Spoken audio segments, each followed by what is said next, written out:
ka masyadong malungkot, ha? Alam mo namang love na love ka ni Papa kahit pugnutin niyo. Siyempre naman, nak. Mamimiss ka rin nun. At saka, mahal na mahal ka nun. Ay, nako, Ma. Yan ang hindi tayo sure. Ano ka ba? Ito kay Papa, eh. Mahal ka nun. Sus, mahal. Eh, mahal lang naman ako nun kasi sinusunod ko lahat ng gusto niya. Eh, paano kung nalaman niyang hindi talaga ako yun? Di ba ka napalayas na ako nun? Ano ka ba? Hindi yun, ano. Eh, bakit pinipigilan mo pa kasi ako sabihin sa kanya noon? Siyempre, humahanap lang naman ako ng tamang timing. Yan. Tignan mo yung timing, Mama. Ayun na. Ito na si Papa. Di ba? Ano ka ba? At least, hindi mo na kailangan sabihin sa kanya. At hindi mo na maririnig kung ano yung sasabihin niya. Di ka sure. Baka naririnig niya tayo.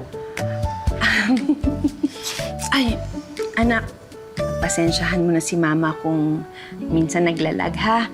Kasi hindi ko pa rin maintindihan yung mga letra dun sa, ano ba yun, yung LGBT? Pero alam ko, ikaw yung B dun.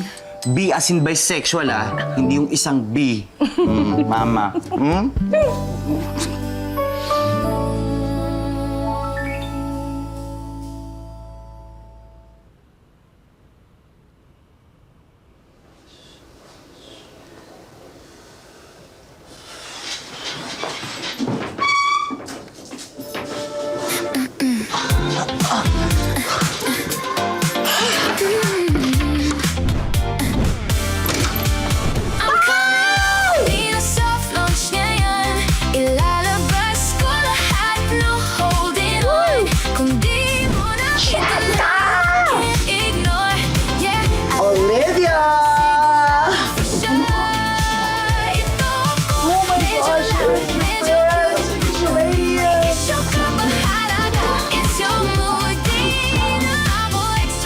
Sa wakas, hindi ko na rin kayo kailangan itago.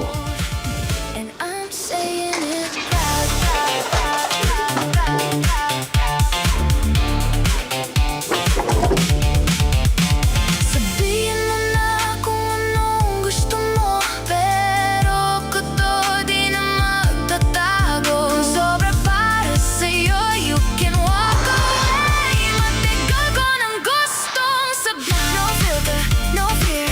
Finally, Walang doubt. dadala na rin kita dito sa bahay. Thank you for your patience, my love. I love you so much.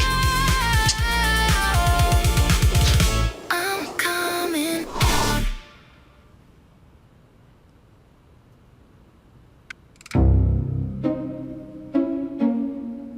Sino to?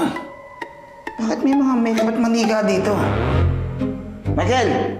Michael! Kausapin mo ko! Michael, kausapin mo ko! Ba't may mga gamit ka rito sa kamang ganito?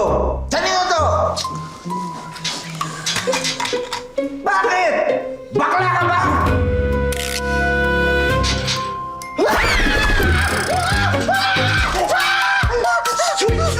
Uy! Magigising ang mama mo! Ba't ka natakot, ha? Duwag ka ba, ha? Bakit ganito yung kwarto mo? Ano nangyari? Sumagot ka, ha? Sumagot ka! Ba't ako dinadalaw? Kailangan mo na mismo ba ako? Hindi daw nakikipagbiruan sa'yo, ha? Sagutin mo yung tanong ko! Bakla ka ba? Yes, pa. Pero bisexual po ako to be exact, no? Bakla, bisexual, pare-parehas lang yan! Sino lumasok sa isip mo, ha? Basta alam ko, lalaki ang anak ko! Ako ba, hindi naman to sakit na nakukuha sa iba. Saka, wala na po kayong magagawa doon dahil nga... patay na kayo. Anong wala? Ikausap mo nga ako ngayon, ha? Hanggat nandito ako, lalaki ka! Kasi siguro hindi ako matahimik kasi kailangan kitang ayusin! Ano kailangan ayusin? Eh, hindi naman ako sirang bagay na inaayos. Pa, alam mo, eto na ako. Hindi mo kailangan ayusin and kailangan mo na lang tanggapin kung sino at ano ako. Kung meron ka man nakikitang mga makeup dyan, Barbie dyan, at magagarang dress para sa'yo, eh wala ka nang magagawa.